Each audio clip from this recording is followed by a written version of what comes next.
What is our role as disciples, as members of God's family, as missionaries on the earth? Jesus described it very clearly as it is written in the Gospel of Luke. Jesus was talking about the kingdom of heaven, and one of the pictures that he gave to explain what it is, he said, the kingdom of heaven is like yeast that a woman took and mixed into about 60 pounds of flour until it worked it all through the dough. A powerful and short picture of what the kingdom is yeast. You know that if you have watched people baking bread, you know that without a yeast, the bread will just stay flat. It will never grow. The dough will never climb to make the bread we know. And yet yeast is very small. And once the bread is done, when the yeast is mixed with the pasta, the dough, nobody sees it. And it will not grow itself. It makes the bread grow to its consistency. So that's what we are. We are not there to boast and say, have you seen me? Have you seen me? You don't have to sell yourself. That's the ways of the world.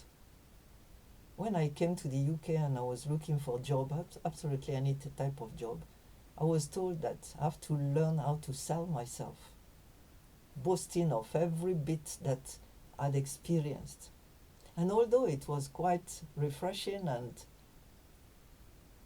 a new discovery, really, discovering all that had counted for next to nothing that actually was very important in the building of my personality. This is not what God wants of us.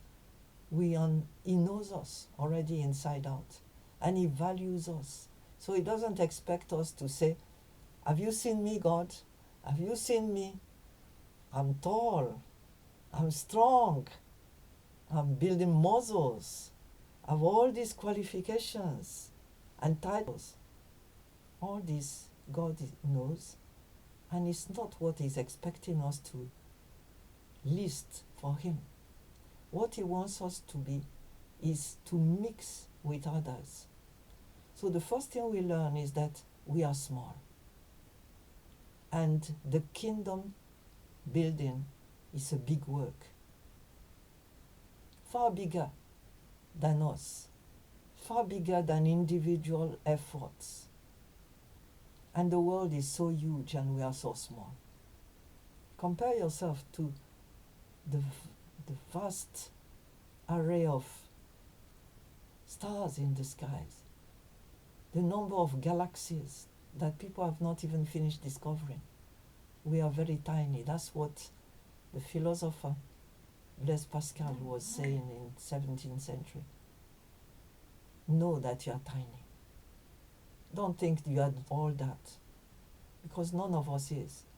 And we have been created out of dust, and to dust we shall return until God gives us a heavenly body. We are small. The work is big. God said that he needs workers because the harvest is huge and the workers are few. So in the global picture, you and I are small. Let us stay humble. Secondly, the work of the kingdom is huge, and it cannot be done by an individual or two. It needs a team, and that team is being raised by God every day, replacing those that go on to rest by others all over the world, a huge, uncountable team with uncountable number of team workers. And no one can boast, this is my work, this is my ministry. Forget about it. None of us can do it. It's what God taught his own people, Israel, along centuries and centuries. He gathered them, gave them 613 commandments, not for them to do it, because none of them could do. And if you miss one, you miss the whole lot. It was just to show them that they couldn't do it, so that they would be prepared to hand over to Jesus that did it for all of us and said, it is finished at the end. So small we are, big the work, and what are we to do? What are we to do? We are like the yeast in the dough, in the heart of it. And so we have to learn that it's not the right thing to hide in our churches between the four walls and feel okay. If we do that, our churches would die because no one will come. Now we belong to a world that fears the church, that considers us as aliens, people they don't know about, they don't understand what is it we are doing there. And so for somebody to step in is a miracle in itself. And God expects us to be in the center of things, in the marketplace, on our streets, not hidden from you, but hidden within the door of the world. So that when you look at a crowd, we shall not look like different. Jesus was no different. Isaiah 53 describes him as somebody that was absolutely ordinary. And when Judas came to Gethsemane to report him so that he could get arrested, he had told them, the one I kiss, that will be the person. Because he was not special. He didn't shine. He was just an ordinary man at that time, although he was both man and God. He didn't look different. And the same, we should not look different. But what we are, our nature is different. The yeast is not just another part of flour.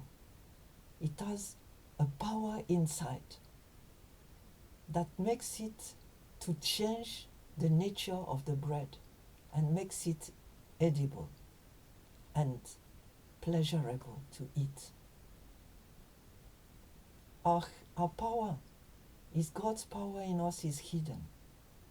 We look very small, very gentle, very ordinary.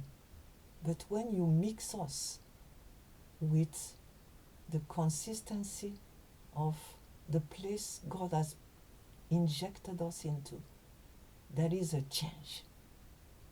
And any bread that receives the yeast, any dough, will not stay the same. It will change completely, in both outlook and anything. And so a Christian that is fully committed to God is bound to change the atmosphere and the consistency of its neighborhood. Don't think we don't matter. By ourselves, we don't matter. When we allow the power of God to be manifested through us, then that place will change. That church will change. That town will change. That country will eventually change. And the more the Christians, the committed Christians, the more. So today, Be humble and allow God to use you to transform the world through your presence. Your presence in prayer walking, your presence in your workplace, your presence in your family, your presence in all the hobbies you take part in. God bless you as you obey.